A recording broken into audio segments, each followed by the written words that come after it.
This week on RSBANDB Update, Wilderness Threat takes the axe, bringing a rebalance to wilderness activities. We also take our first peek at the changes to Animate Dead and the Fractured Staff of Armadyl. We ask, do they strike the right balance? Then we meet new community manager, Mod Doom.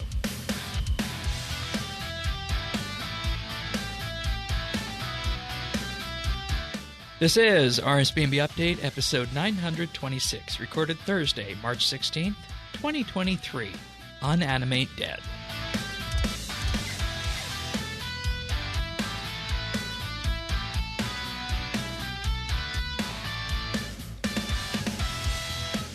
Hello, everybody, and thank you for joining us for another episode of RSBANDB Update. This week, we have a panel to discuss a number of changes. Some of them just released mere hours ago. Here is our recording time is Thursday. But Tanis, you're here as you are each and every week. Thank you, Shane. Also joining us this week is Daxi to talk about, you guys probably know why he's here. Combat stuff, crit stick stuff, Animate Dead stuff. Yeah, we'll get to that in of course a bit. Welcome back. Nice, thank you. Good to be back. It's been a minute. Yeah, we had you on for a couple monthly bits this year, but not the regular show, so I figured it was about time for that.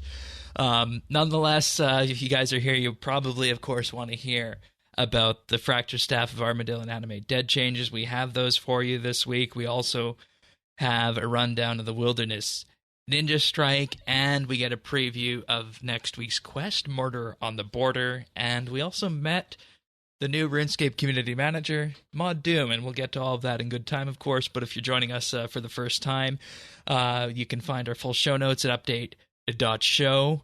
You can also join our Discord at rsbnb.com/Discord, and our friends chat in-game if you want somewhere to hang out is BitsBytes. I am Shane12088. Tanis can be found at Tanis79, and Thaxi is just Thaxi in-game. There we go. Okie dokie, folks. Introductions out of the way. Wilderness Ninja Strike. We knew that they had some updates on the horizon that we're going to remove the threat system from the wilderness, and here we are. The threat system is no more. That was in game for I think about 6 months at this point, 6 or 7 months at this point. Threat was in game, and it just didn't pan out the way they wanted it to. I'm going to read the dev note here, then we'll jump right into it. They say the wilderness was always intended as a high-risk, high-reward area, and when PvP was removed, they wanted to keep that element of danger to justify the more rewarding activities that found in the wilderness. And they say it was an experiment in whether PvM could achieve the same feeling of unpredictable risk, and the answer, at least for this version, has turned out to be no. It's possible a different implementation could have had different results, but there has been very little interest from players in actually wanting that kind of gameplay, with most either treating it as a nuisance or just an opportunity for even faster, more aggressive spawns to kill. Rest in peace, Wilderness Threat System. Bye-bye. Ciao. Don't let the door hit you on the way out. Exactly. I mean, and I, for one, am not surprised, but I think the flaw was in the goal to begin with. What they said right there. Yeah. They wanted it to, be like the substitute for PvP. Well, it could never be that, and we don't want that. So that therein lied the problem, right? We didn't want it. And I don't know if I agree that it's more rewarding out there. I mean, there's a few things here and there, but no more or no less than anywhere else in the game world. I don't know if I buy into all that. Yeah, and especially now with the other changes we'll talk about later. Yeah, you put some smoking bonus XP on, and you skill to your heart's content. You could make certain skilling methods in other parts of the world eclipse that. And go ahead. We'll take this a step further because I was.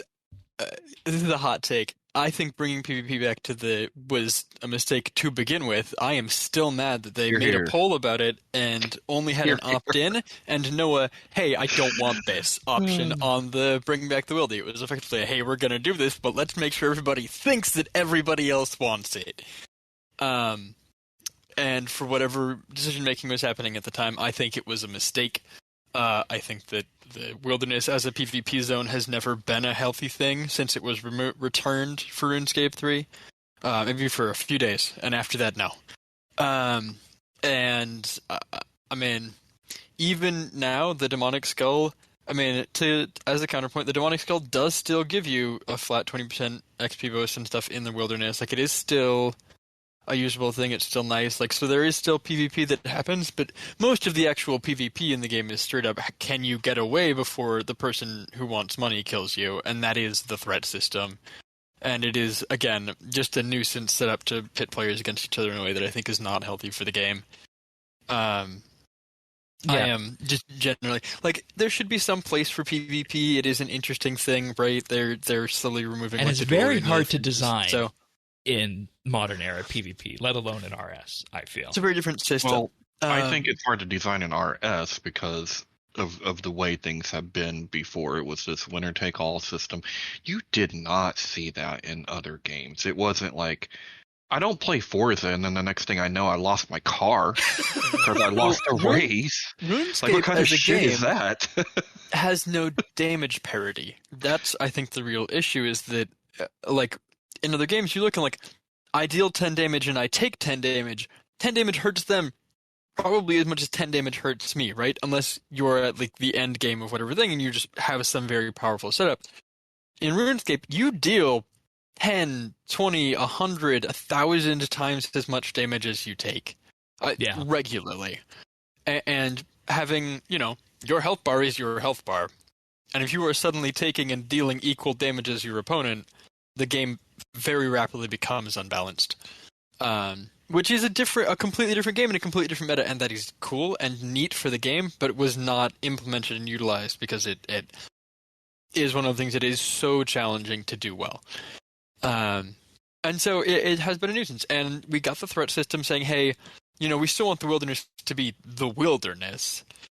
But at the end of the day, it's a huge part of the map that was effectively unused for a decade. Like a huge part of the map, right?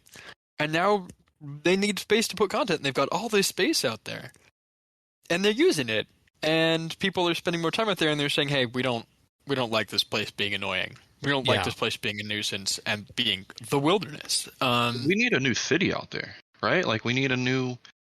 we're moving in that direction, right? Yeah. 4 and 3 was the precursor to something like that. So we'll see what ends up happening and where the lore ends up going on any of it. Maybe there's a portal out there that suddenly, we transfer a city from Infernus into the crater, right? Anything could happen. Maybe necromancy is going to have a huge impact on the wilderness. Who knows, right? I would really like that. That would be fantastic. And we don't have like a Zamorakian city, do we? Like, they don't have their own place. That's true. I mean, they've got like the ZMI.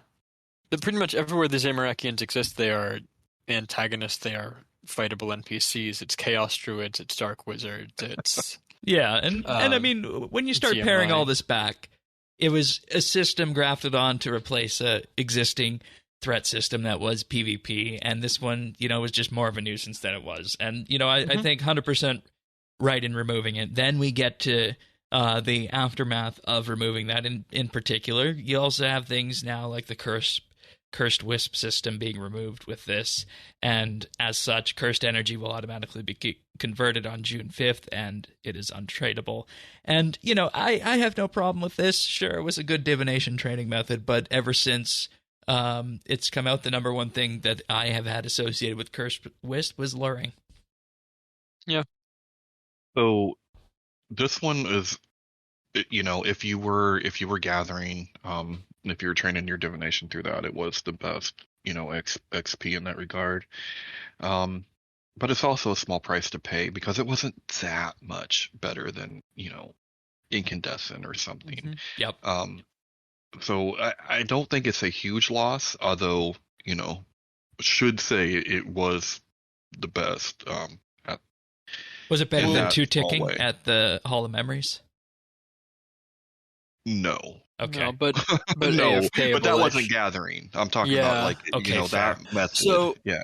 Like Tennis was saying earlier, most of the methods that they're changing or that exist in the wilderness that gave a little extra XP didn't need very big changes, right? You didn't go to the wilderness to do a lot of those things, frankly. Charming butterflies, whatever it was. There were think about the things that we all went to the wilderness for when there was PvP, and those are the things that either remaining or are getting changed, right? So you think about things like safe cracking, which nobody bothered with you because you didn't have anything valuable on you, or unless they were just trying to truly be a nuisance. Rune crafting, similar kind of a deal. It was just kind of there, but that still has PvP attached to it.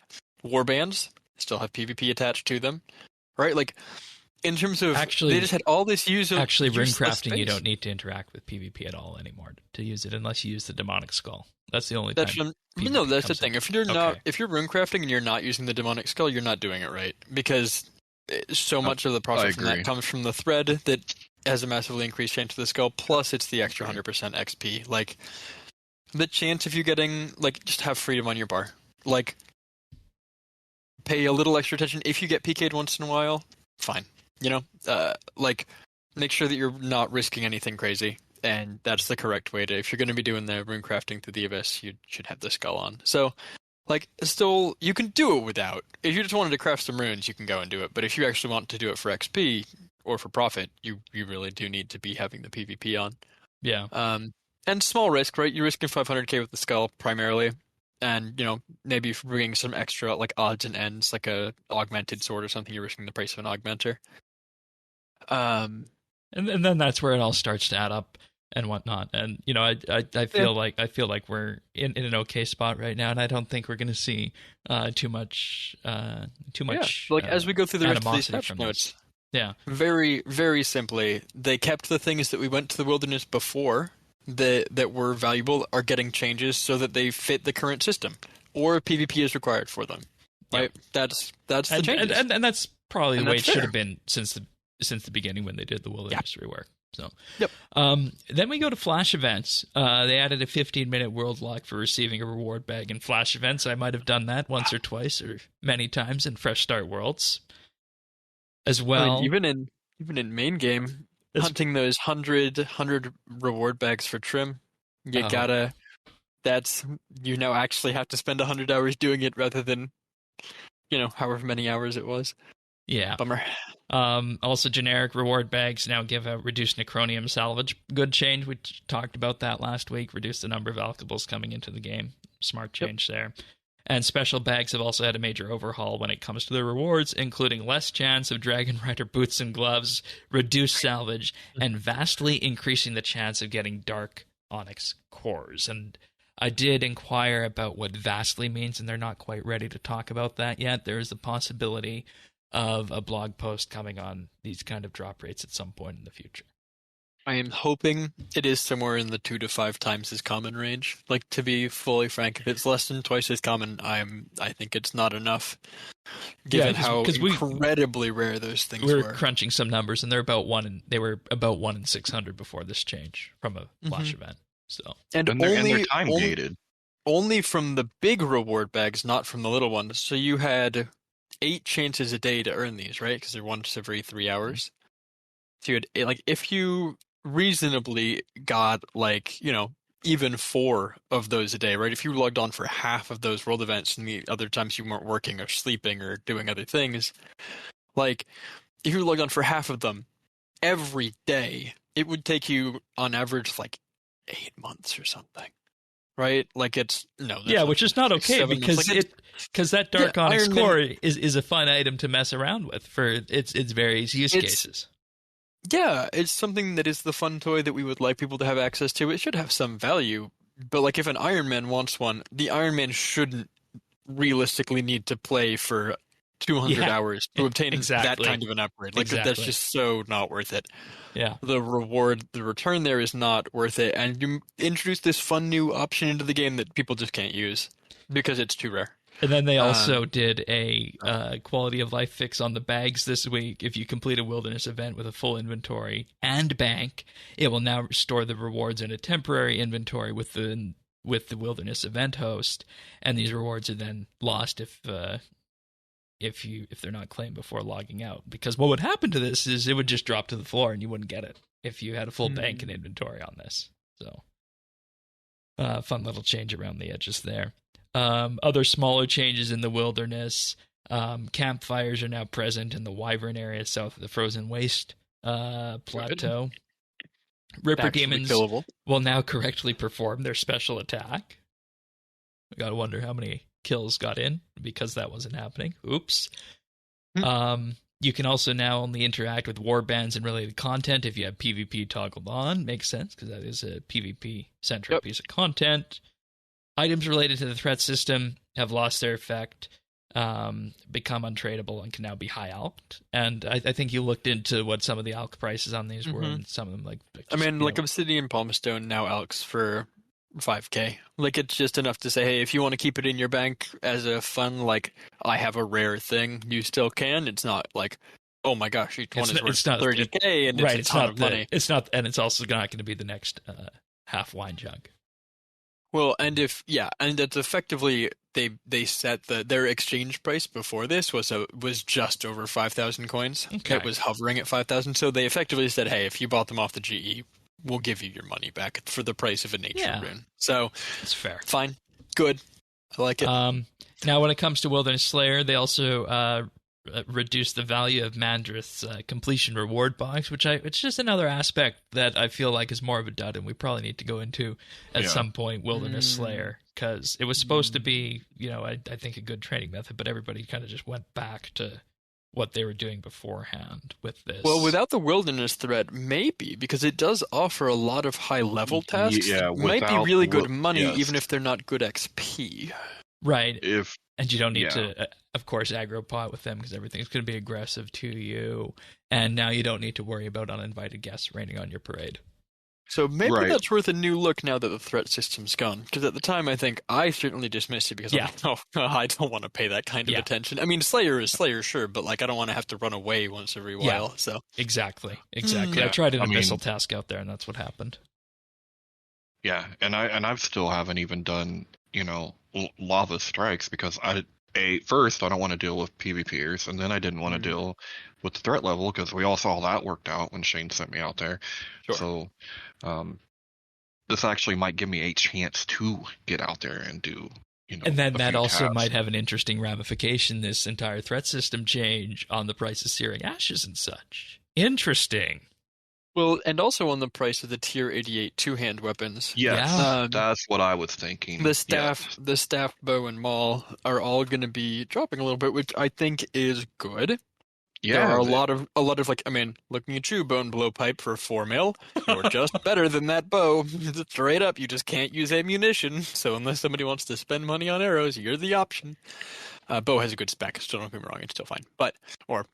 They changed that too. But we're moving on. But yes, very interesting changes to some of that stuff. They also modified Mandrith task list to have a higher favor to Berserk and Ash Demons, which were the trash out of ED4 that they added into the wilderness.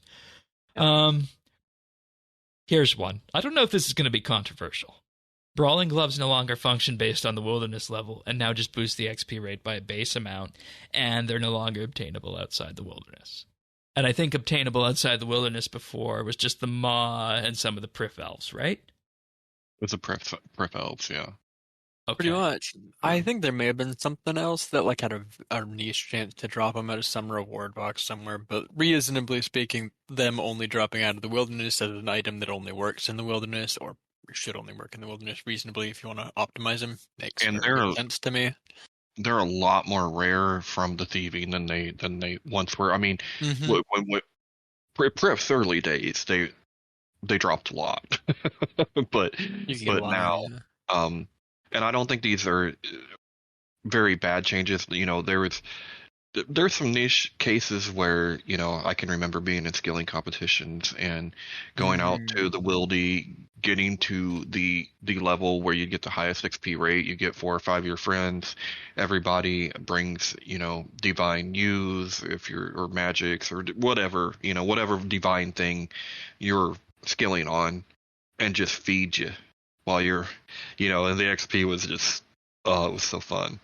But that's very niche, right? Like, it's not going to make me cry, and I can still use them if I want to go out there. And now it ain't so annoying because there's no threat level. Right. Yeah, So, and it's a game of give and take, really, when you put it in that frame, which I think is important. Important.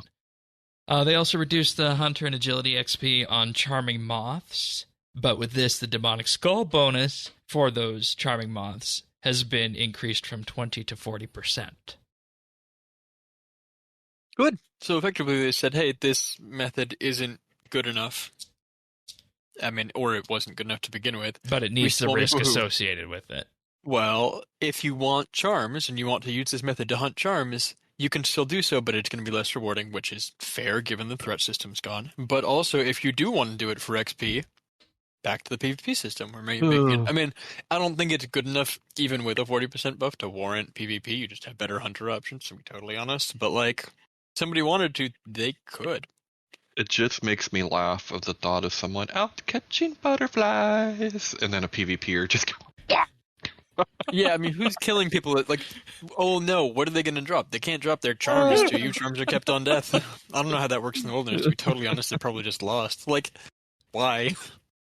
Again, it falls into one of those things where PvP in this case exists solely to be a nuisance, and hopefully there's not going to be somebody who really wants to be a nuisance like that. And the person just gets their extra XP and goes on their way. dude, this is RuneScape. There's going to be somebody. Yeah, I mean, fair. you know, I mean, the Wildy agility course was a thing. We always act as though there is the chance for somebody. Oh yeah, and you had your friend out there who hunted people and took trophies. He did have the wall of shame. Yeah. All right. And then also, the safes in the Rogue's Castle have had their cooldown period increased from 5 minutes to 10 minutes on this. And, you know, on the surface, this is a 50% nerf in the thieving XP on that.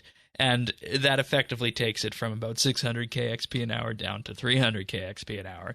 But the thing with these safes is that they were fully AFK. And, you know, it just so happens we have somebody in our community who goes by the name of Thieves, has 200 mil thieving on multiple accounts. And he actually had a really interesting take on this from his Fresh Start Worlds experience. He said that he has a feeling that Fresh Start Worlds contributed to this change, just like the Croesus Hunter changes last week. And he said, as a person who got 200 million thieving on safes in Fresh Start Worlds, this change is probably warranted. Ultimately, it was 600k XP an hour XP rate that was AFK with very minimal requirements to access before, and 300k XP an hour now seems fair. And at the very least, the portable obelisk and shards have more use now in incorporating wilderness safes in a full safe run, which is still upwards of 1 million XP an hour, though not AFK. And that also fits, I think, within the original intention of safe cracking as well. And it takes some of the extreme AFK XP on safe cracking out of the equation. And, you know, I feel like this is going to be another lightning rod of a patch note this week with this, because there's always going to be the people who want the best XP rates for AFK, but you need to have a lean-in method on this. They usually don't throw the same kind of shit fits. What I'm interested in, they still flashed, right? Or did they not do that? Because if did. so, I think they did. But you just didn't need to. Okay. Yeah, so 600k if anything, AFK. Yeah, if anything, I would have made it where that was more of a thing, right? Like where you had to click on the flashes as you do with all the other safes. But still, at the end of the day, is there anyone out there that can say they didn't know safe cracking was really, really good? I mean, we all kind of know that, so it's not a bad thing. That, I mean, it's pretty huge. I mean, it's a big reduction, but you know, I do a full safe cracking run without those chests, and I do just fine. The difference is, I mean, you have to do some quests to get to some of the other chests out there, right? But this doesn't like kill me, and hey, it might even make some other methods, you know, exactly. And decent in further discussion, that's exactly what Thieves was saying. Is it really brings back the idea of a full safe run to get the most optimal amount of XP. Yeah, I agree with that. So, I mean, once And again, I mean, not I'm a going to bad listen to change. somebody who has 200 mil thieving on multiple accounts and competed in Fresh Start on this. It would seem like a good idea, yeah. So, Bloodwood trees were also changed so that they now all benefit from the Infernal Puzzle Box, because in the Wilderness they now offer no additional benefit compared to regular Bloodwood trees. So I mean, this is a good thing as well, because you go on your Bolt run. Previously, you would only have that benefit in the Wilderness. Now you got that same benefit all across the world if you have the Infernal Puzzle Box. So I'm happy with that change. And, you know, in many ways, I see that as a buff, honestly, this one. Well, we don't know how much the box helped. Those wilderness trees stayed up for a very long time. But that's something. Yeah. It's some compensatory thing to say, hey, we know that the criminal bolts need to continue to come into the game, so we're going to make that happen. It's a game of give and take. Right. And then two other final little quick ones. The Demonic Skull now works from the inventory, and Calgarian demons in the Wilderness are now aggressive. I like that you don't have to have the skull equipped. They effectively just said, hey, if you want to do a bunch of these activities, the skull is now part of your, things you should have just with have you. it on your person. Based on the XP boost it gives everywhere, as well as but the fact that it puts you in PvP, I like that you can have a different pocket slot. I'm not exactly sure what pocket slot I would want to risk with it. I'd have to give that some thought, but either way, that's fair. All right. And then with that, we move into general patch notes, and we open up with this one. Players who open their bank while it contains a large amount of farm animals will no longer crash their client. Instead, players in the state will have an additional tooltip information disabled in their bank until they reduce the number of stored animals. Tennis. Mm-hmm. Do you know what we just learned? We just learned that Shane will never be able to see a tooltip in his bank again. Hey, I keep my bank clean. Well, actually, it's not very clean. What? We saw the video, Shane. I know. It got better a bit, then it got worse again. No. But I keep all my animals in my storm barn, and I'm only at about 45, 50 out of 60 in my storm barn, by the way. Really? Yeah. I'm alarmed to hear it, but fair enough. I have so many eggs in my bank. I am not at the point where I'm hitting this limit yet, but right, and I can't. I'm really curious how many animals one has to have to get to that point, but I'm certainly not going to test it. I had a lot, and then we thinned out after I hit 120. But yeah, exactly. When I was raising dinosaurs and raising dragons for money. Yep. It was full a lot, but and see, the way to prevent that from happening is just check in multiple times a day and keep cycling out with that. You might run into a bit of an issue if you're doing the dinosaurs and not checking every day, but I mean, it's just a quick reason to log in. But you can't sell. You can get more than you can sell, basically. Yeah. By the time it comes. Yeah. So they add up over time. Basically, yeah. And now we're on to our weekly accessibility changes, which are very, very nice, of course. Footprints are now more clearly visible during the tourist trap quest. Right on. Nice. Yay! Because did you do that one in Fresh Start, Shane? No, I did not. I did. You had to just know where to go. And this is going to be really nice. Like, really, really nice. Good job, guys. Too many changes to the desert had left these footprints a little buried in some places. Yeah. Shifting sands and all that. Also improved the lighting in the rogues castle safe cracking room. Mm-hmm. So that's another good one.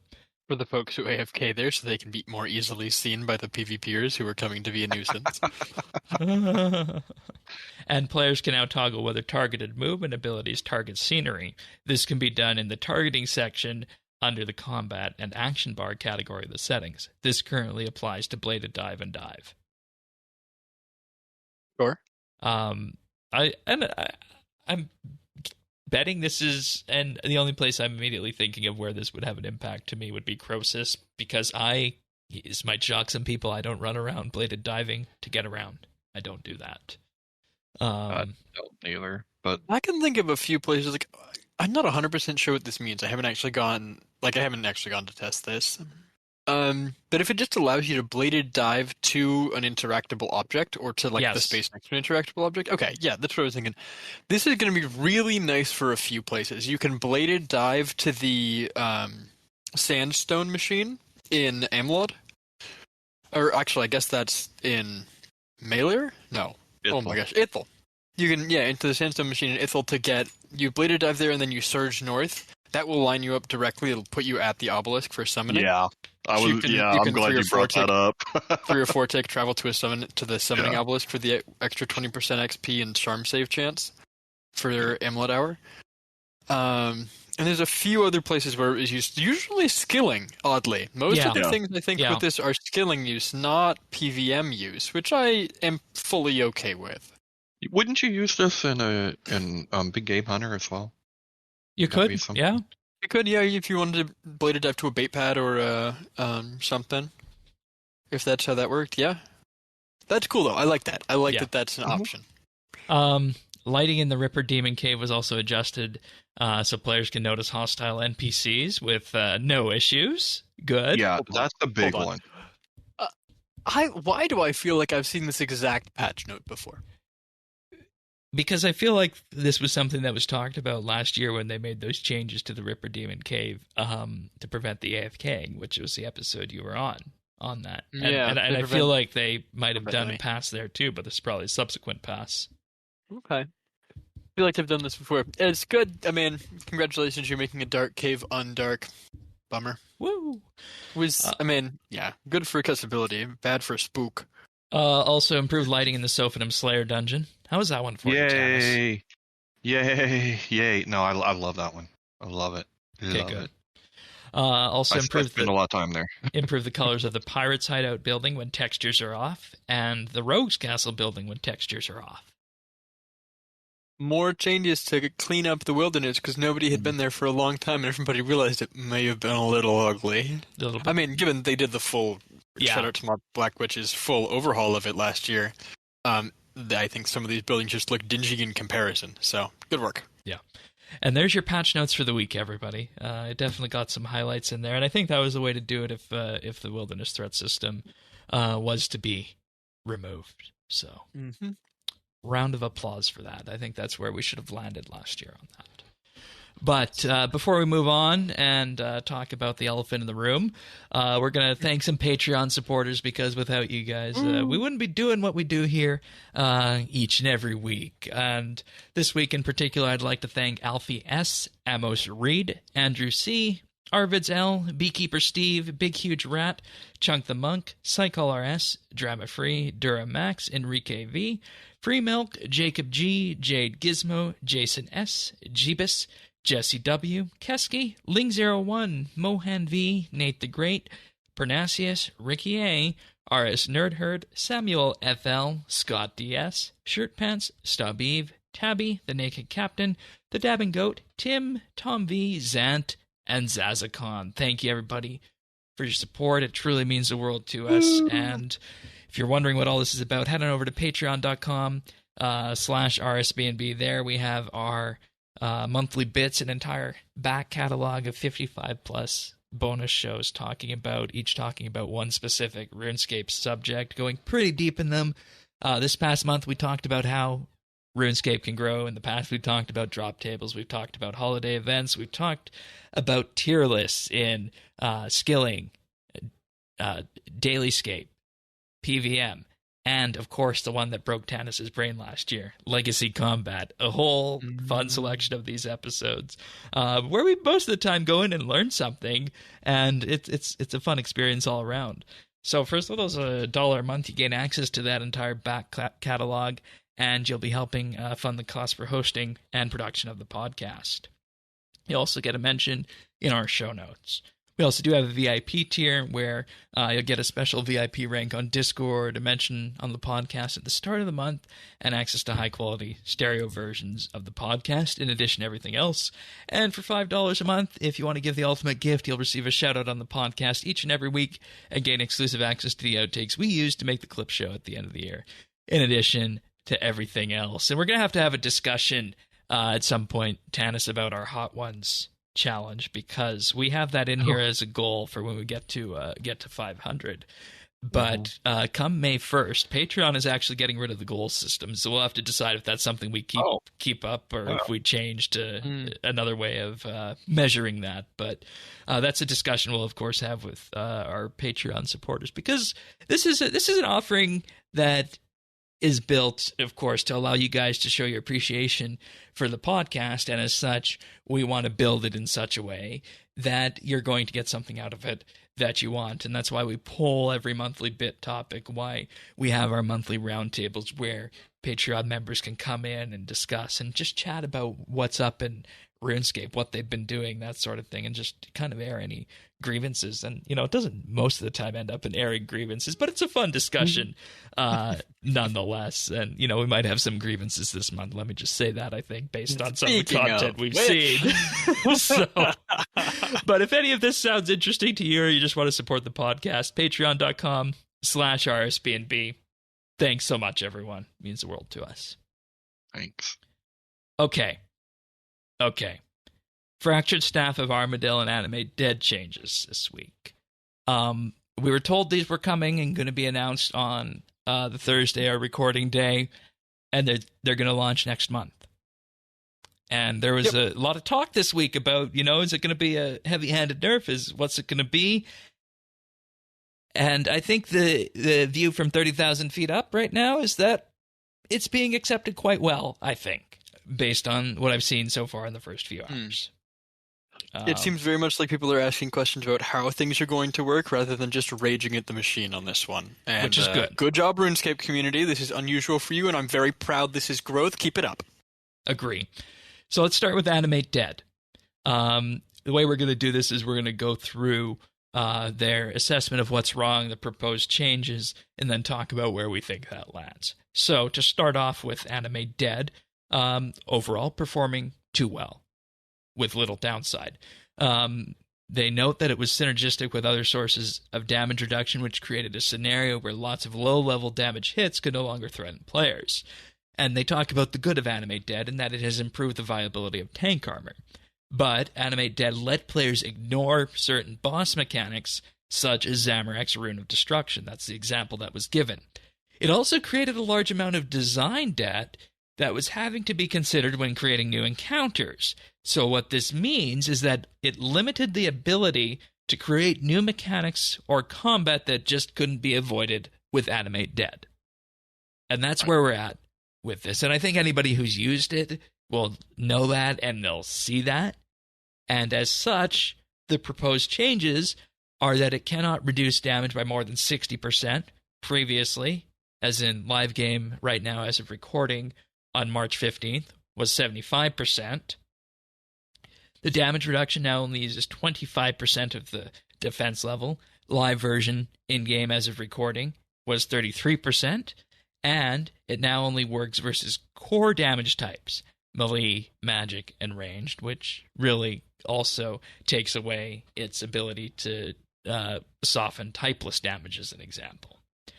And with this... Typeless, poison, and some others got left in particular. And I think that's fine, because those are designed to kind of be mechanic-based. And the one that initially, I think, came up to my mind, and that was Zuck, back from when I was fighting that. But I mean, yeah, you've got stuff like that. You've got stuff like, I mean, to use another example that's like something that's not typeless damage, like the poison from frozen wyverns would be reduced by this, and it wouldn't be reduced by any type of like other anti-poison or anything, relatively speaking.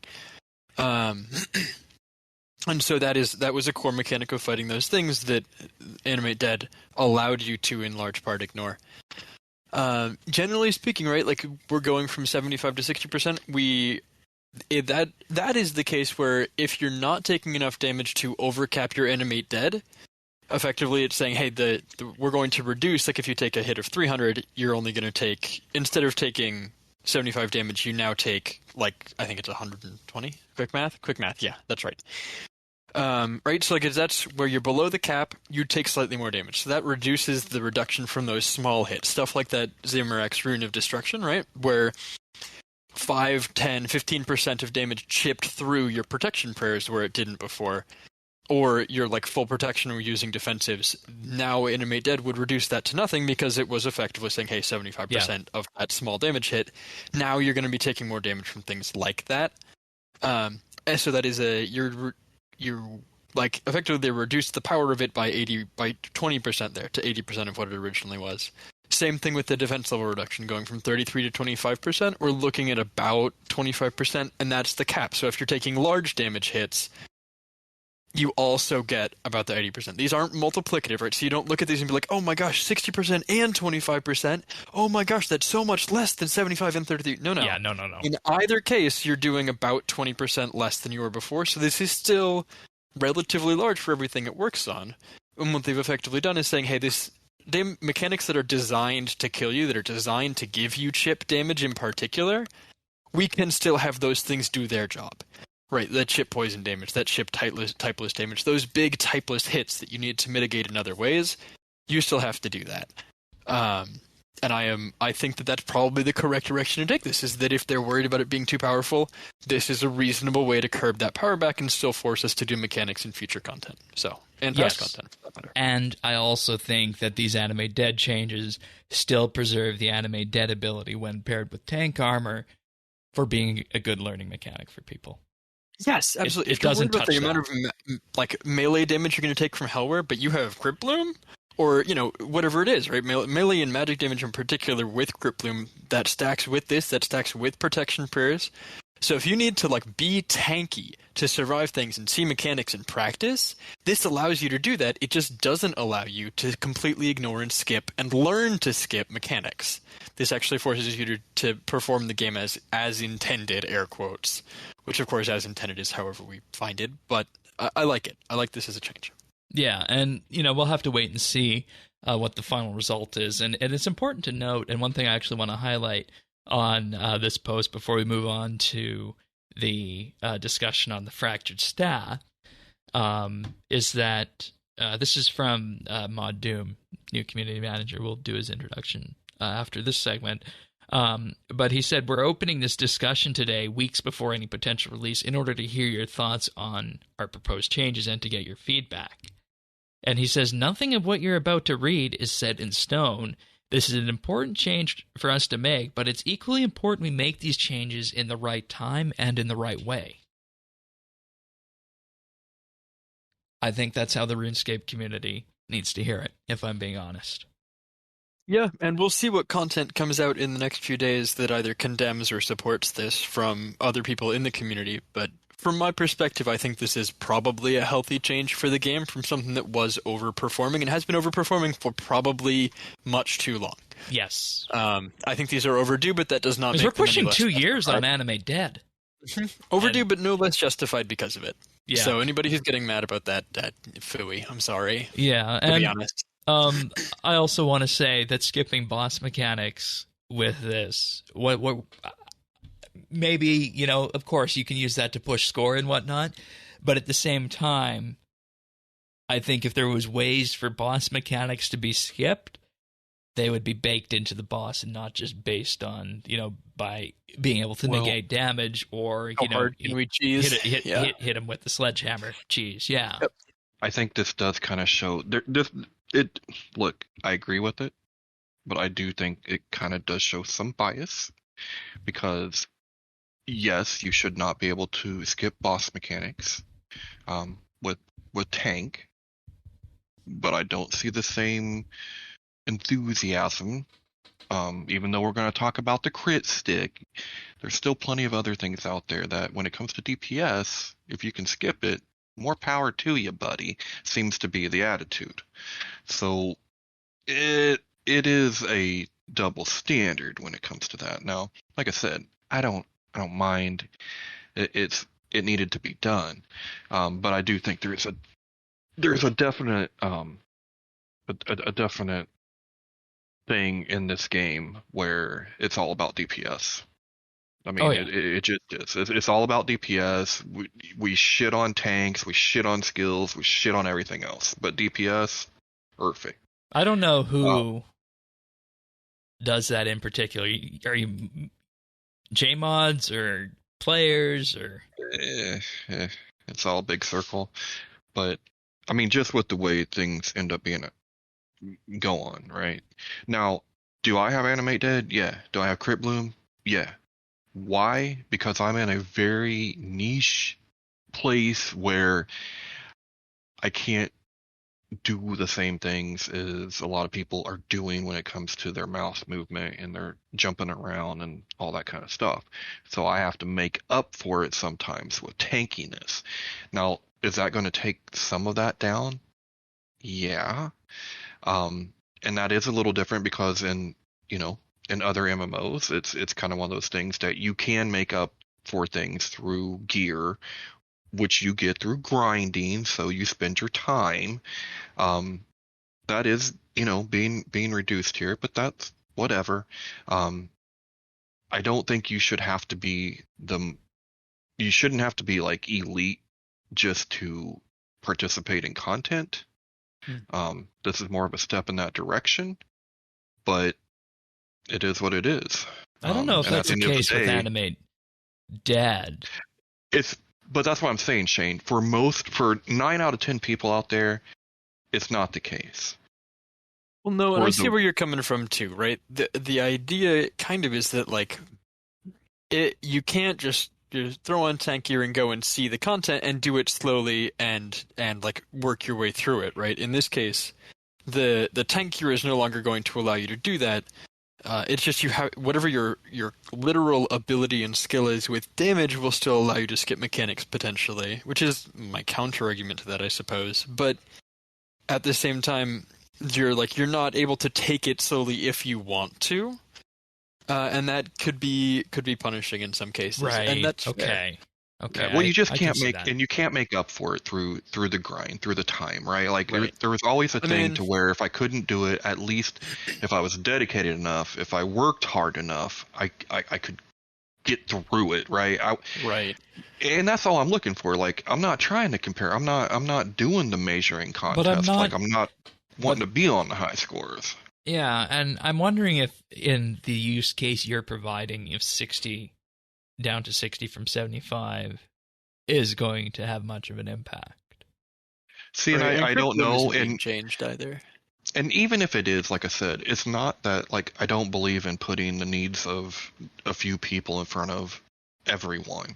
I don't agree with that. I don't believe in that. But I'm just making this point, right? Because the same isn't the same on the DPS side. That's fully valid, and it's something that we should think about. And there's something too that comes into I the think that's design good of the feedback content as well. Yes, absolutely. Some content is very much designed to be accessible, and I think they've done a generally good job recently of at least having some mode that you can see and experience the content to some degree, right? Like having a normal mode versus hard mode, as much as I hate the enrage scaling system, having an enrage scaling system. That like you can go in and do a 0% or a normal mode kill and see it and get most of the same drops. Now the problem there is that if you wanted to earn something like a crit stick, pre-nerf, whatever it is, that would probably not be reasonable. If you're not, you have to have a lot of like that extra moxie, whatever it is, and that's because that's only accessible on those hard modes. That's fair. In terms of accessibility, that is a hard thing to justify. Yeah. And if you want an example of something where you can do it right, look at the Arc Glacier. Mm-hmm. That is a boss that's done right so that everybody can participate wherever they fit in, right? I still enjoy doing that boss because, and I'm not doing the same as everyone else, but it doesn't matter to me.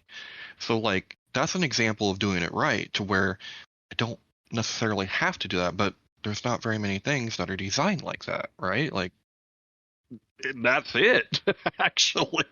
So, but maybe if we went more in that direction, then this wouldn't be such a big deal. And then that also ventures into, like you're saying, the boss encounter design. And, it's very much a two-pronged fork on that, right? You can attack it from the Animate Dead side, but you can also attack it from the encounter side as you're talking about now. And I think both are very important to consider going forward.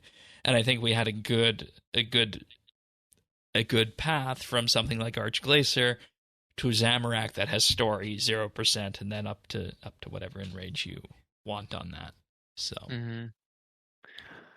All right, should we move on to the crit stick? Anything else on Animate from either of you guys? Nope. Okay. So the crit stick, the Fractured Staff of Armadyl, is having its special tweaked because, and this is going to be their ramification first, or their justification for it first, rather, and then the changes that are proposed. So first off, it was based off of auto attacks, which means that the weapon had an excessively high upkeep cost, and we're talking about the water runes there.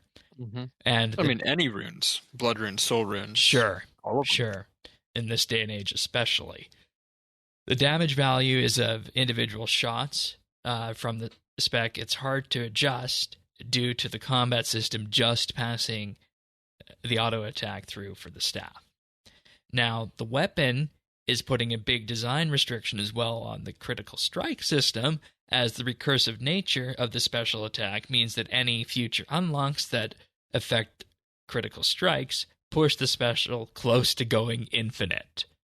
And then the damage output of the staff is hitting the limits of what Jagex was comfortable with and far beyond anything that they had previously introduced, which means that they're less able to create new rewarding upgrades for Magic players.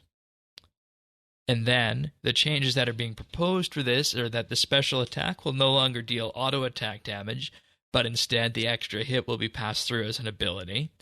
And the special attack can no longer trigger off of itself, ending, of course, the recursive nature of it. And the special attack now deals between 60 and 120 ability damage each hit, with an average damage of 90%.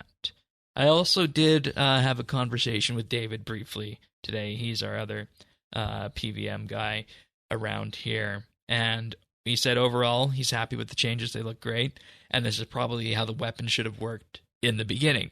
The crit lightning is a bit weaker than people will probably want it. And the Animate Dead changes will make AFK and God War Dungeon 2 harder, but that's okay because it was clearly too strong. In total, factoring in both the Animate Dead changes and the crit stick changes, he feels if they were to fix arrows and make melee more accessible, he feels that combat will be in a pretty good place after these changes balance-wise. I generally agree with this. I think David's got it right here for sure. The biggest thing for me is that if you actually look at what they've done to the staff, right, all of these nerfs have a reason for them, right? The way auto attacks work make it very, very hard to quantify this as a nerf because the staff had such a variable level of power before. Yeah. But, and this obviously standardizes that to a very serious degree, right? When you crit, you get roughly 2,000 extra damage now. That's the special. At least as these changes are worded. Now that is significantly less than you got before, and something that made the staff so interesting, I think, to a lot of people that is being taken away and that I am a little sad about, the recursive nature. The reason it was brought back, the reason people loved it so much is because it did have those high highs. If you crit and then your crit, it felt so good to just get a bunch of those. You could just randomly out of nowhere do a ton of damage, and that's super cool. But on the whole, on average, the damage change of this, I mean, there's no real way to sugarcoat it, is a large nerf to a staff that at the end of the day is still a tier 95, and that every time you crit will still do a large chunk of extra damage, right? The special itself isn't innately being made useless, it is just being made much less useful. And this does a couple of things that both help and hurt, right? In some ways, this harms Magic because it does... Magic right now is so tied to critical strikes because of the staff in particular, right? You've got the ring, the upgraded to the Seer's ring with the Rex Matriarchs, the Channeler's ring that gives the extra crit chance on these things. And so you focused on having channeled attacks. Like there are so many things that really did your goal was to get as close to that going infinite as you possibly could, and that as a mechanic made the staff do more damage than it should have and made it a huge bump, right? The difference between being a magic user with staff and without staff was a very almost unreasonably large jump. No, it was the first tier 95. It needed to be powerful, and I respect that. But I think this is probably a little overdue, given that that special attack on its own, I believe, was overperforming. Now it will still do an interesting thing. I think, as written, it is still unquestionably worth using. When you think about the average person has a crit chance between 20 and 30%, give or take, on average, or the average person who will be using this does. And you look at the amount of damage, the number of ticks you get over half a minute, which is the length of the spec. The spec still does so significantly much damage. The 50% adrenaline cost is certainly justified. It is still unquestionably worth using, that special attack. It now just doesn't burn through billions of runes, and it still does that significant damage without being something that has a damage ceiling that was maybe potentially much too high. Yeah. The thing that I think this does very nicely is it also brings into very much viability using things like Greater Concentrated Blast with a wand and orb. Right? That level is now much closer to this. And you get to use that other cool unlock thing that came from this same boss. Right? Crit Stick is still cool, Crit Stick is still used. All that stuff is still good. But maybe the rest of Magic gets a chance to shine now, right? It was the same thing with Magic where bows were, and still are, we're not going to talk about it, so much worse than crossbows in many situations. And so you saw somebody using a bow and you're like, what are you doing? I hope you're over there having fun, doing what you love. Because if you're I there, was, you have to be, and I'm sure sorry. you were too, right? Yes. Oh, unquestionably. I chose to do this because I liked bows. But I did this with the full knowledge that I was making a choice that would decrease my damage, right? And the same thing is kind of true if you own a crit stick and you want to use your wand and orb. Sorry. That is where we're at. And so this maybe brings those a little bit more into viability by pulling things closer across the board. And I really like that. And it also opens them up significant reward space later to add, right? They can still build on that crit chance of Magic.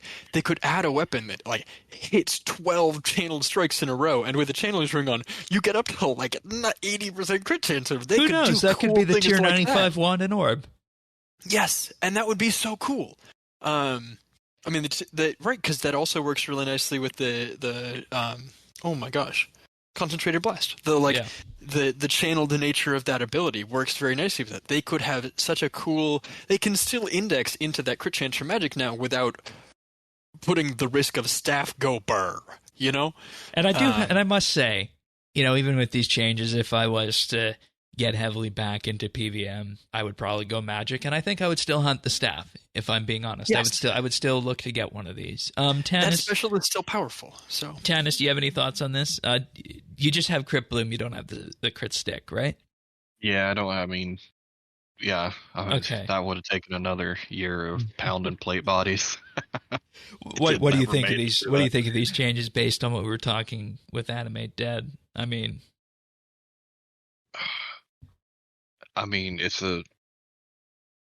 It's a good start. Okay.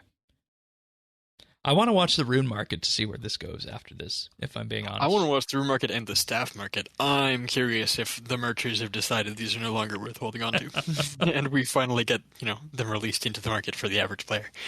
Yeah, that'd be fun. That'd be fun. I think the staff is approaching what might be a reasonable price, but I think it will still continue to drop a little bit, and I think that's very reasonable. All right. Anything else on Animate Dead or Fractured Staff from either of you? Nope. Okay. Good changes as far as I'm concerned. I like the direction they're going with them. If they do anything, I hope it is minor tweaks only from this. Tannis? I think it's good. I think it's for the health of the game. Yeah, agree. And, I think we would have had a different conversation had the Incendiary stuff gone through the same path, if I'm being honest. And it comes down to communication. And that's what I forgot on our Incendiary episode, is that it comes down to communication, and that's rule number one. And we're going to go on to our next segment right now, which is the live stream this week, previewing Murder on the Border. Well, I keep calling it Mortar on the Border. That's interesting, but Murder on the Border. We're not going to go too much into the behind the scenes of this quest because we do like to cover all that stuff on Quest Week. But the short of it is that Quest Murder on the Border is launching on the 20th. You'll need level 30 construction and have all your tier 1 buildings built at Fort 4 and 3. And if you want to learn more about a bit of a preview about what's happening with the storyline, there's a news post on that, as well as some mechanics included into how you'll solve the murder. You can find that in the news post or watch the live stream. But we're going to save all of the discussion on the quest until next week. The only things I think I want to mention from the Murder on the Border part of the live stream were that this is a quest that is designed to tie gameplay and narrative together, leaning into the RuneScape point-and-click nature within a murder mystery narrative. The big focus will be ensuring that this storyline is player-focused. That was one of the complaints that they heard about the Legacy of Zamorak season, in particular making sure the player's involved in the story. And there's going to be more dialogue options than there was in recent quest content, which I think all the questers among us will be happy about. I'm not being railroaded into the path of my character with everybody else's character. Oh, that's so nice. Because that's what we heard throughout Legacy of Zamorak, so I'm pleased about that. It's going to be a fun week next week. Don't get me wrong, I like good storytelling, but yeah, this is exciting. And when Mod Zero was talking about where this idea came from, about needing to solve a murder mystery, he said that Mod Shrike initially came up with the idea. Of course, a friend of the podcast, and with this, Mod Zero also had a connection to murder mysteries as a younger person, and just loves working with these characters. So that's how we wound up with Murder on the Border. So we'll be giving that the typical RSBANDB update Quest Week treatment next week. But I don't want to go too much into the spoilers around that because I know we do have a fairly large Quest contingent here who are listening to the podcast. We're going to kind of go past that. But this live stream, so they opened up by saying that there's going to be new opportunities for player feedback. First, there's going to be a post on Friday regarding proposed comp cape changes, and they'll also be using the in-game poll to pull some trim requirement changes. We're sitting on pins and needles on that, and of course, as we're recording on Thursday, we'll have reaction to that next week. I honestly wonder where they're going with this angle. My gut reaction is please don't make things more grindy. I'm very interested to see what direction they want to go with it as well. I mean, in the past, they've been moving away from that. I don't imagine they'll reverse course. I mean, removing things like Castle Wars. But I will also say that I am sure that, when they're polling, combat is probably the other topic that I would say goes in this realm, to be fair. But I think polling changes to comp and trim, if you want players who are going to be involved and have an opinion, let me tell you how often those players are going to have comp or trim, right? Yeah. In terms of the active members of our community, certainly not everybody. Certainly, maybe not even the majority, but certainly the majority of players who are some level of completionist are willing to put their voice out in regarding changes to those requirements, right? That is, you hear the new comp rec come out and everybody's either complaining or saying, oh, it wasn't bad, or, whatever it is. That is something that people have strong opinions on. If you're making large changes to it, there will be feedback, and I am interested to see what they are going to give us, because I'm sure I will have my own as well. Tannis, where do you land on this? Because I know you're not actively hunting comp or trim. You're going for 120L. Where do you land on this? Well, I kind of feel for Jagex when it comes to this, because they're damned if they do and damned if they don't. That's true. If they make it easier, then people will be like, "Oh, it was hard when I did it. That's bullshit." Yeah. All the people and with if they Castle make Wars it Halos right now, grindier, the same people will be bitching about that. Oh, I have to get my comp cape back. So it just doesn't, they can't, no matter what they're going to do, they're going to piss people off, right? The funny thing is, why they have to have going to be that conversation. Yeah, it's going to be the same people, right? I feel like you're going to bitch either way. So do you want? So then it comes down to, do you want to make that more accessible, or is that the elite status symbol in the game? You know, I feel like if you do make it more accessible, you should make it more accessible in not eliminating grind, but eliminating. You can do quality of life changes with it, right? Like you can do things to just take away some of the stupidness, like Make the aspects. worst requirements a little more palatable. Yeah, Give me a a guaranteed drop when I hit 10,000 kills on a champion scroll. Yes, like things exactly. like that, where we all know people. I mean, everybody who's done trim, it has like, oh, there's one scroll that I went 18,000 kills dry on. Stuff like that for those kind of requirements would be wonderful. Yeah, exactly. That's the kind of feedback that they would get almost universal positivity on, I believe. I don't think somebody's going to look at that and be like, oh, well, when I did it. That person's going to show you their Prestige 2 of killing hobgoblins and be like, all right, I still got this, though. Yeah. Back in my day, and they'll enjoy complaining about it. To be honest, right? Like, that's my expectation. And to be fair, we could be completely wrong about it. It could be the entire different direction that it makes it all easier and more accessible. But we'll know on Friday. And I just say that, again, recording on Thursday here, just so nobody says that we got this wrong. Because, the internet loves correcting and commenting on that. And, as long as they do not re-add Castle Wars to my trim, yes, we're chilling. Almost anything else in this game, we can vibe.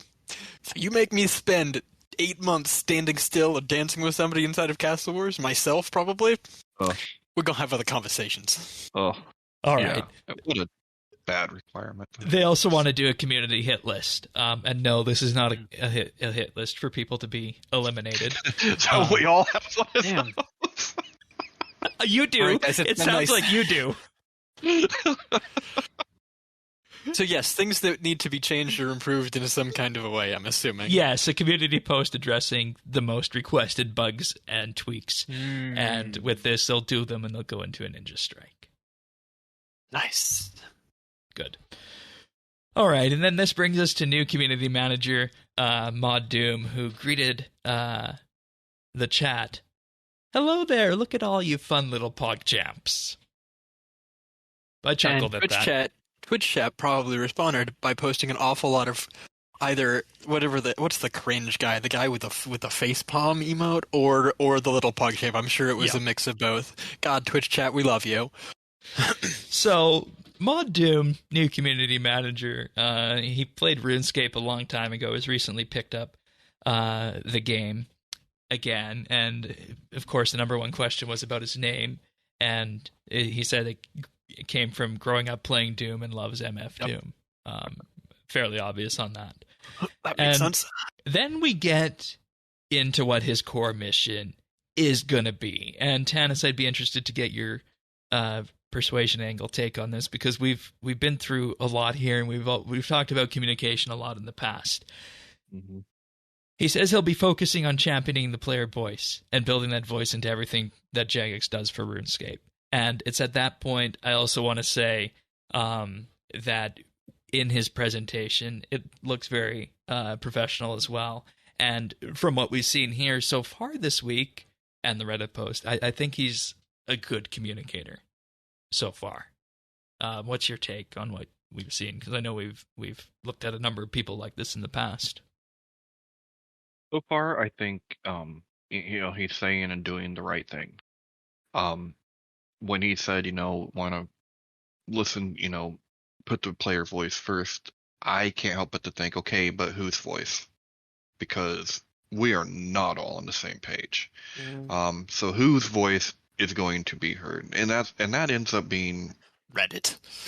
important. Mm-hmm. Because that is usually the voice that is heard, right? And it doesn't always reflect the game as a whole. That I'm very curious though to see how he manages the changes to the games.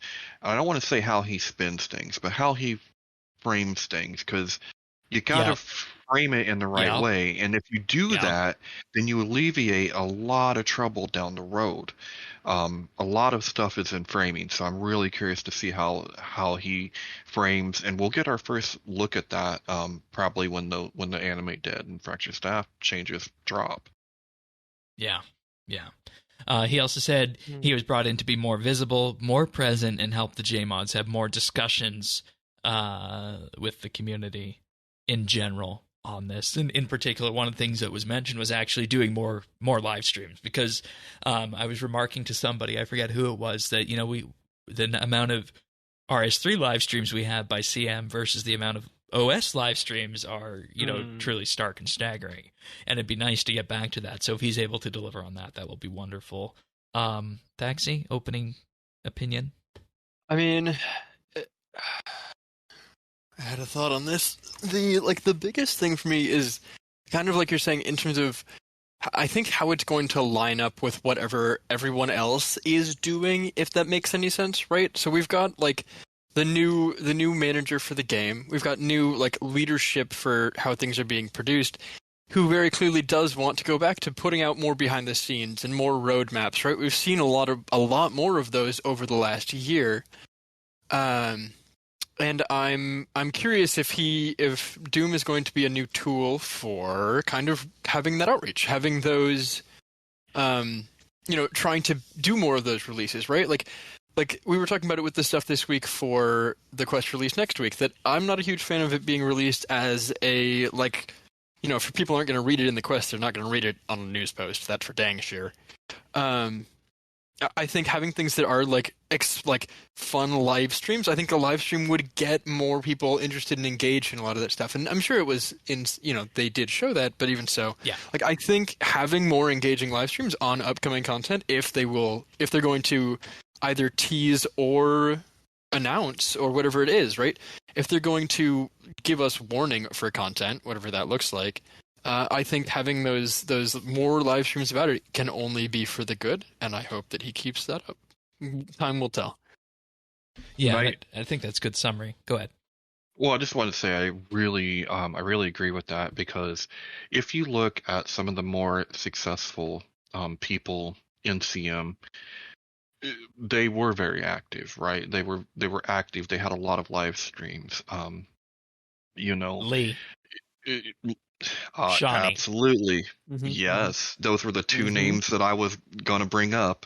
And even Porky would get out there some, right? Like, and we just haven't seen that same kind of level of that. But I think what it does is it gives people a chance to,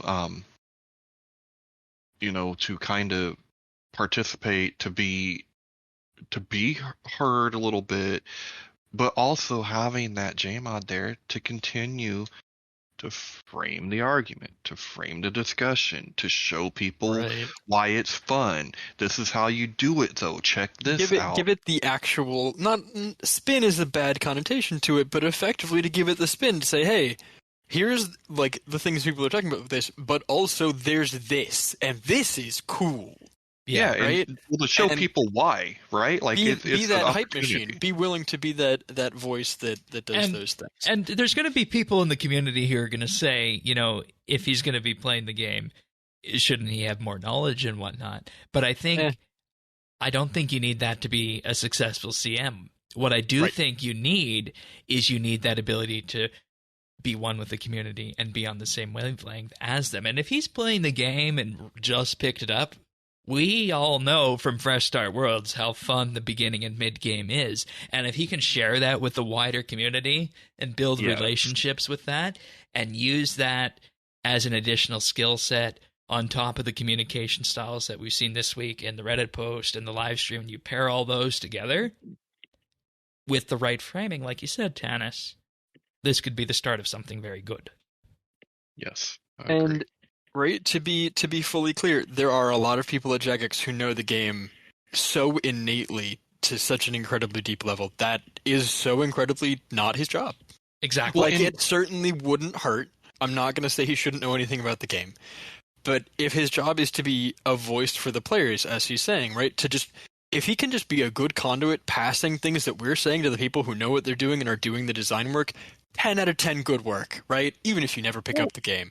I would love to hear you picking up the game and enjoying it, but that is less important to me than doing the job well like that. Yeah, like, Yeah, for and let's- example, from another game, Star Trek Online. The Star Trek Online CM.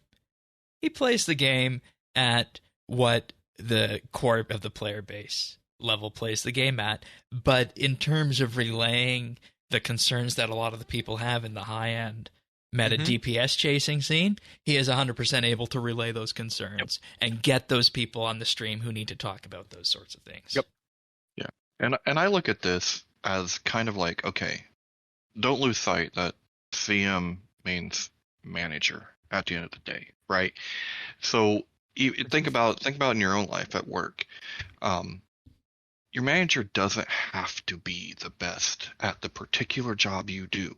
You want them to be the best at managing the team and the people. If they're supporting you, they're doing their job. Their goal is to support you and to support the success of the organization. And if Doom is able to keep, like, if that's his goal, if that's what he wants to do, and if he does it well, kudos, please. So happy to have him. And that's what we need at this point, if I'm being 100% honest. Because there was an admission in the live stream that when Mod Warden came in, one of the initial directives that he brought in was that he effectively brought in directives that said, don't over-discuss, don't put out promises that are missed. And as a result, that was addressed by shutting down communication, which he actually addressed on the episodes we had him on. And with this, Hooley said that, we never got back to actually having these discussions and being open and visible. And that's what this is about. Right. Well, this is a chance to walk and chew gum at the same time. Right? You can be involved and you can communicate with the community without oversharing and overpromising. So that's what I'm hoping for. I mean, it's all about the internal expectations. We made memes for years. Let's not sugarcoat this about, they promised it in September, we'll see it in January. Yeah. Like, let's not be... There is a reason The they summer shut down 2017 meme. We shouldn't totally do this. However, lately they've been very good. Since even, like, the release of Archaeology, where they said, hey, pandemic, give us an extra 1 month. We're like, 1 month. We'll see it in September. And then it was there a month later. Like, they've been good about stuff pretty much since then, at least. And so, if they're keeping that up and they're willing to tell us about it in advance, they're getting back comfortable with that, yes. And then if you think otherwise, I'll just say to anybody else out there, question the lens at which you are viewing the community. Because that also goes into framing that your perspective on this is effectively creating two subjective different experiences about what's happening in the RS community. That's not to say either of them are wrong, it's just about perception and how people see it. And, the conclusion of this is that the early things, the emphasis was on early things, more streams, more discussions, and more visibility, and more collaborating with content creators. We'll have to see where that one goes, but that's an entirely different topic in itself. So, overall, I think we're in a good place with Mod Doom, and we'll just have to watch what happens next. I guess that's where we leave this, unless you guys have anything else. Nope. Cautious optimism. Let's go. All right, sounds good. And with that, we're going to move on to our achievements of the week. We do have a few of them this week, and we got first up Robbie with 200 million fire-making XP on the 15th, Psyoasis with 120 mining on the 14th, and Waffins with 99 archaeology on the 14th. We then had Jade Gizmo with 120 Slayer on March 12th, and then Fire Effort with 120 Cooking and 120 Hunter on March 11th. Good work. Nice. Then we have Heathcliff with 120 woodcutting on the 11th. And we have Worst Tasker with 99 construction on the 10th.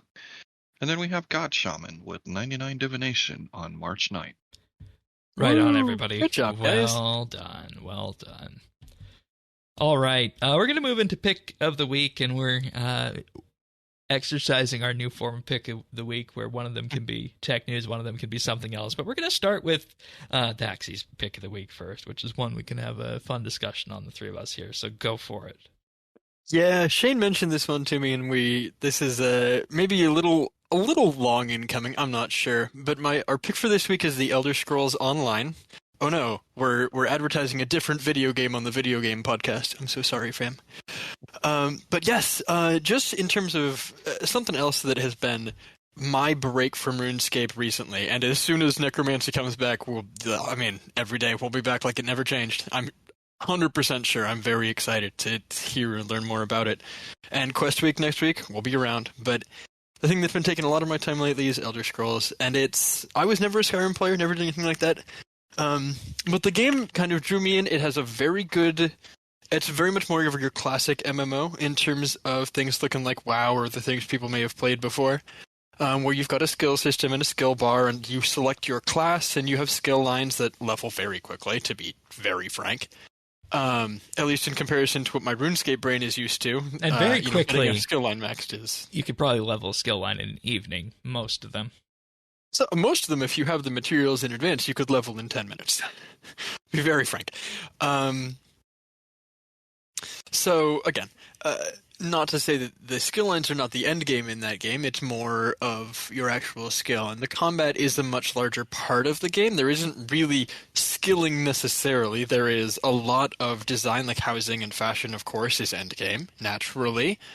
And building your homes, those kinds of things. But there's also a very heavy end game in terms of combat stuff, and there's a very big skill level in that, which is lovely. But also, the game itself is composed, like the base form of what the game is or is supposed to be, is built around questing. Everything in the game, every piece of dialogue, every single one, is voice acted. All of it. Everything that is said by any person is voice acted. And that's where Tannis comes in. And they've recently, just literally this week, they added in the option to have every menu item, everything in your inventory, every word in the game can be read aloud to you by voice in-game. It's built into the systems. Everything is voice acted. Or at least has some way to have it accessible by audio, which is just super cool to me, right? I mean, you still need to be able to see and navigate around the game world, use a map. Is obviously visually fantastic, but there are, literally hundreds of main quest line quests and things in it. Some of them are a little more fetch questy and things. There are a lot of, go kill the thing, go collect the thing, but it is stories of different places and people. Mm-hmm. And the way that the world comes alive through the voice acting and through, honestly, the rather nice visuals as far as I'm concerned. Mm-hmm. They do a good job with it to build a good engaging story, and the story has kept me there. To be totally honest, because of who I am as a person, the character creator drew me there because I like a lot of sliders. It makes me very happy. And the storylines and the way that the game is set up kept me so far. And they've done a lot of work recently to be very accessible, so that you can complete pretty much everything at a very base level without. The game meets you where you are in a very nice way. Yeah, and I initially had tried this about 4 years ago as such, and it didn't stick. But my introduction to the game was you, in particular, when I wanted to play a support after doing lots of RuneScape PVM. I was like, oh, I want to play a support in PVM. I can't really do that in RS. Where am I going to go? And lo and behold, I can play my healer in ESO. That is since ballooned to a number of characters as such, and it's a fun game from an MMO perspective. And it's something that I definitely keep around on the side in addition to everything else. So I enjoy it for that perspective. But Tannis, you've played it before as well, and we need to get the accessibility angle now from you, especially with this week's update. I absolutely love ESO. I love it because of all the voiced quests, and I like its combat system to me, it's kind of, that's quintessential how it should be. But with this change this week, I can't even describe how great this is. I've been talking a lot about narrated menus lately, and we're just now starting to see it in more and more games, and it makes my gaming experience so much better. The narrated menus are just, they're wonderful. It's the last piece of the puzzle that I really needed for this game. You guys can attest, there is lots and lots of equipment and lots of menus, lots of information, and that would always take me a long time. I could spend so much time in my menus. In a typical game session, I would spend more time in menus than I would playing, and that can be a little cumbersome sometimes. So, I mean, unless you're creating a character or something. But that, I think, is really going to just, it tops it off. And the other thing I love about ESO is there's so many viable kinds of builds and ways to play. Everything works. Everything works. You can wear whatever you want. You want a golden sword to follow you around and hit stuff with you? You can do that. Yeah, you want to go and just have nice passives at all times? You can wear that too. Don't want to wear sets? Just want to vibe? Send it. Yep. You want to be a wood elf that just summons things, and you're like a child of the forest with your woodland friends? Go ahead. There's just so much to. I do too. Dispose. Yeah. All right. Yeah.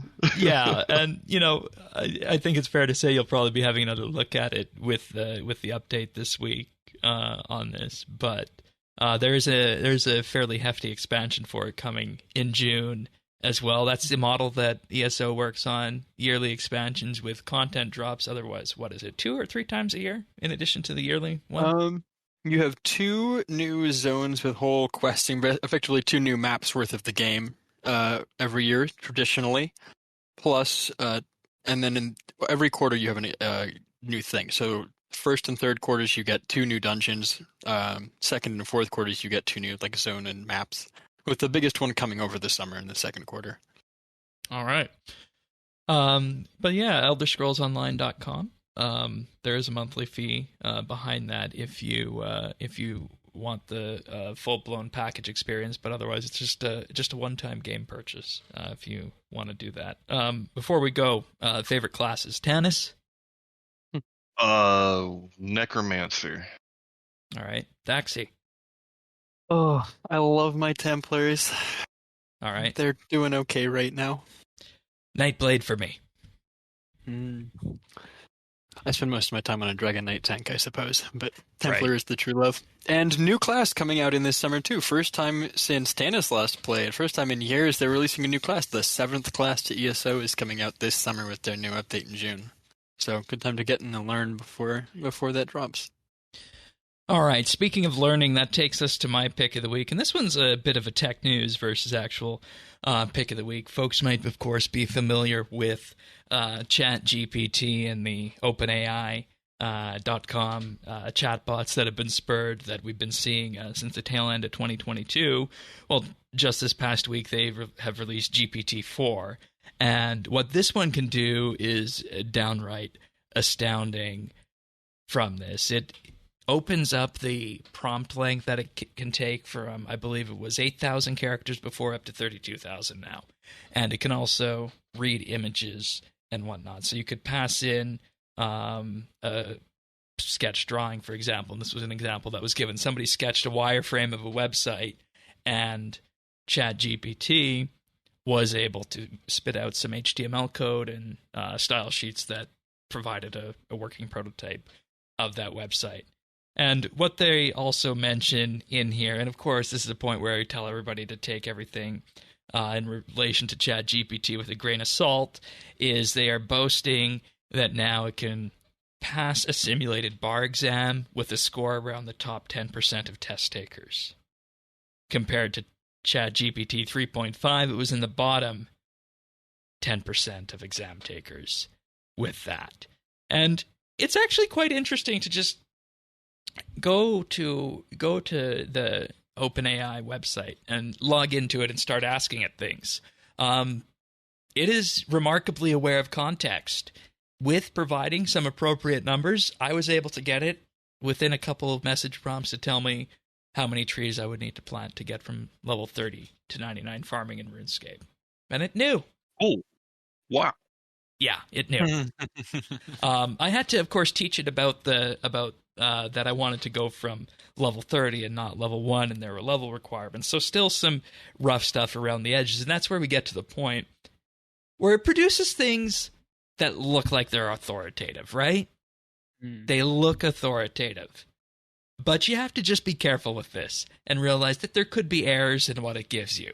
So it's not something where you can just say, hey, give me this, and lo and behold, it's going to be the be-all and end-all of it. No, there still could be potential errors in it. And, I'm interested to see where this goes, because a lot of people have said that this is a typewriter moment, as in the typewriter changed lots of things. The internet changed lots of things. The smartphone later changed even more things. And some folks believe that GPT is potentially going to be one of those disruptive technologies that will, in effect, change the way that we do things. But at the end of the day, it's a very interesting, I will say, assistant, let me just say, in terms of being able to, say, hey, explain such and such a concept to me in a certain style, and it can do that, for example. It can also do lots of silly things as well, like read out, for example, the weather report with a surfer guy accent. That's something else people have used it for. And the thing I want to highlight with this is that we might be at the precipice of something interesting, but at the same time, I also want to allay any fears in that this is not Skynet. It's not a AI that's going to go rogue and take off and start killing people. It's effectively a learning model that is inherently more complex and more capable than the models used to predict autocorrect in your smartphone keyboard, as an example, on this. You guys have any questions about it, or any interesting... Have you guys dabbled in it at all? No, but I'm definitely going to, because now I feel like maybe I won't have to write so many emails myself. I must have to read them. That's one thing where people think that it might have a role, is, writing messages like that in the future. Yeah. But at the same time, like I said, proverbial pinch of salt, just, make sure what it puts out is actually correct. And also, just because someone has to say the doom say the thang, with love to my good friend the internet, I do believe the internet as a whole has maybe made us a little less good at communicating with each other in a way that is kind and respectful, and I'm going to say, people are just less good at making the good words, right? And maybe that is people are putting less effort into pleasing one another, and that's how that should be. But I think we should keep a weather eye on what this is doing as a whole. But, personally, I prefer to just write a lot of my own stuff, and maybe that will change with time. Maybe I'll look back on this and be like, oh, man, I thought that once, huh? Interesting. Yeah.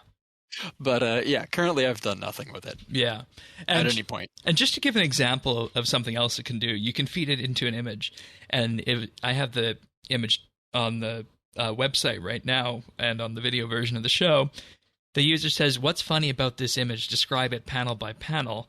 And what it is it's a smartphone connected to a cable that looks like a VGA cable. But of course, any sane person will know that the VGA cable never connects to a smartphone. And then in the other two panels, it's got a picture of the adapter. And then when you flip the adapter on its side, that you see, oh, it's a lightning connector for an iPhone. And the image, and GPT responded, the image shows a package for a lightning cable adapter with 3 panels.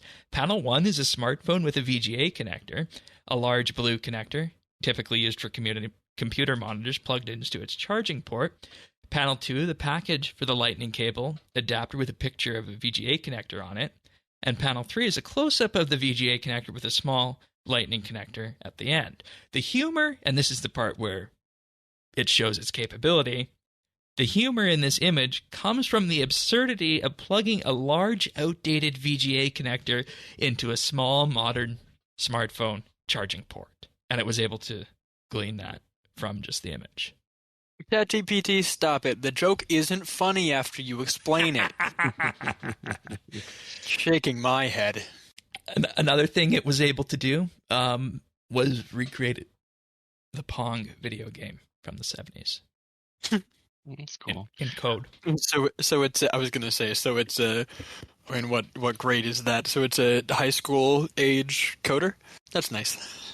But in terms of programming before GPT-4 on the previous one, and this is going to sound very convoluted to everybody out there, I asked it to write and this was when I was dabbling with it, I asked it to write a function, i.e. a procedure in the C programming language, which is a very obtuse programming language that not that many people should be learning at this point in time, unless you're doing specific operating system or game engine work, to make a web request to a web page on the internet without using a specific library, and it did it. The only thing I had to do was change some of the library paths to make it work on macOS, but it worked as anticipated.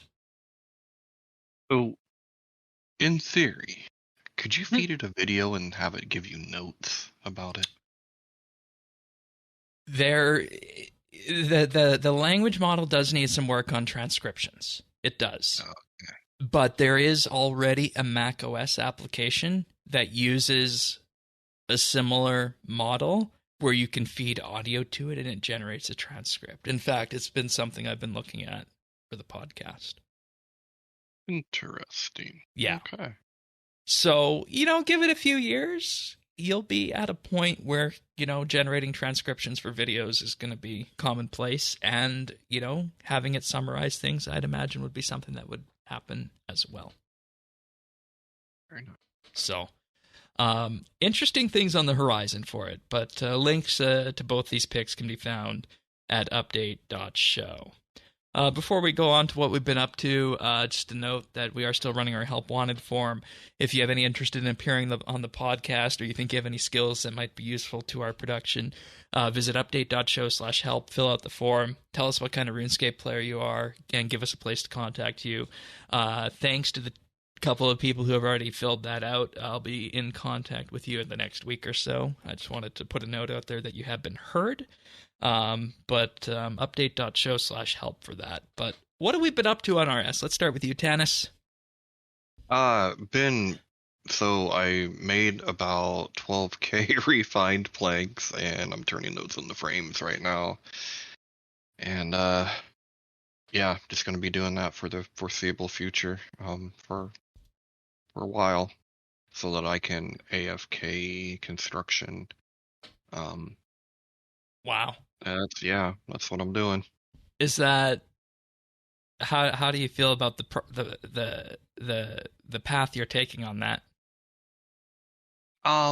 It's slow, but it's the path that I kind of want to take because I don't. Okay.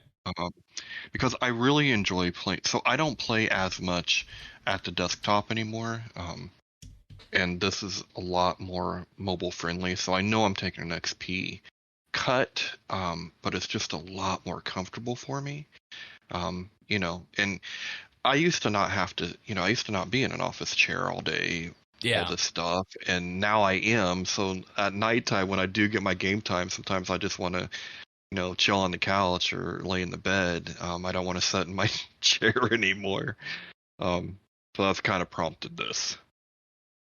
All right, sounds good. How about you, Thaxi? So it's my finals week for the next couple of weeks. They spread them out. Very nice of them. And there's this great game called ESO that had an update on Monday.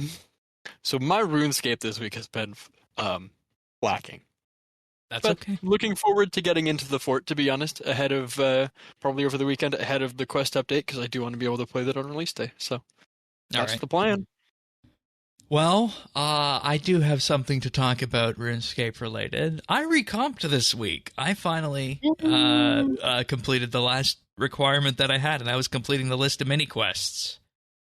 Nice. One of them was Purple Cat. Would you guys care to guess what the other two were? I think you told us about them at some point. I'm still disappointed that you never did Purple Cat because that's just a fun logic puzzle. No. I don't know. They were Wandering Gull. Sure. And Good fix. Thank you. And the Desert Slayer dungeon. What do you have to do? I'm so alarmed you never did that one. That's still the best place to do like Aberrant Spectres and a couple other things. I don't do Slayer.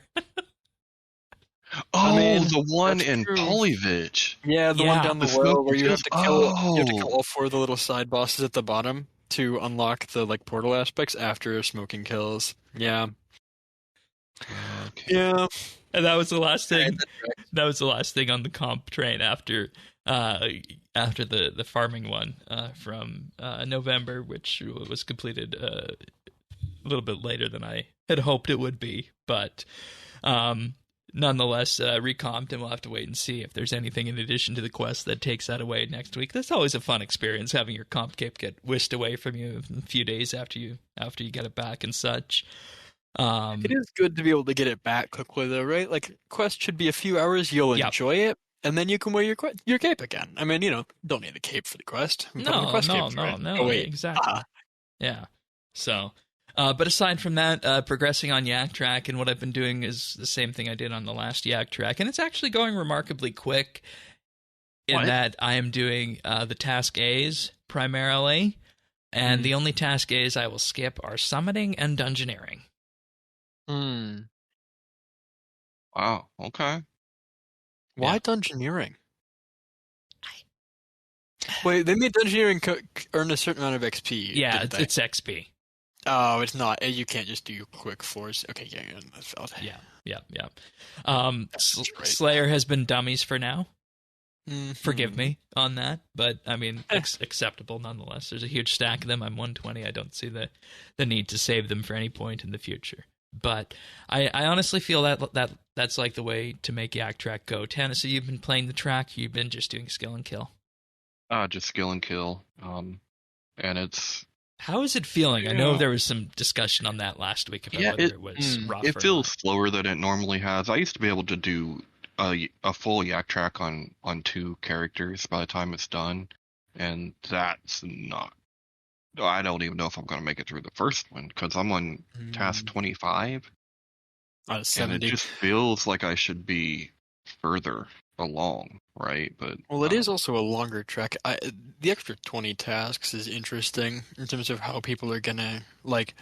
Does it stop scaling at some point and just, or does it like you still It's the same scale as last time. It does. It's not as. It's obviously more gradual. It's still an average of 3 hours a day if you wanted to do skill and kill, which I mean is quite a bit for just regular AFK skilling.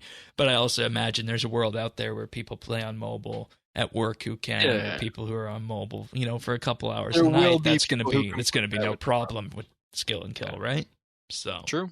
But nonetheless, that's what we've been up to, and of course we'll be back next week for Quest Week. We'll have the full Quest Week treatment of that. And if you want to have that episode automatically delivered to you, the best way to do that is to subscribe. And we're on all the podcast listeners out there: Apple Podcasts, Spotify, Google, Pocket Casts, Amazon, Stitcher, and of course YouTube at youtube.com/RSBANDB. That's where the video versions go, as well as the nibbles each and every week. But if you want the podcast delivered automatically to you, best way to do that is to subscribe.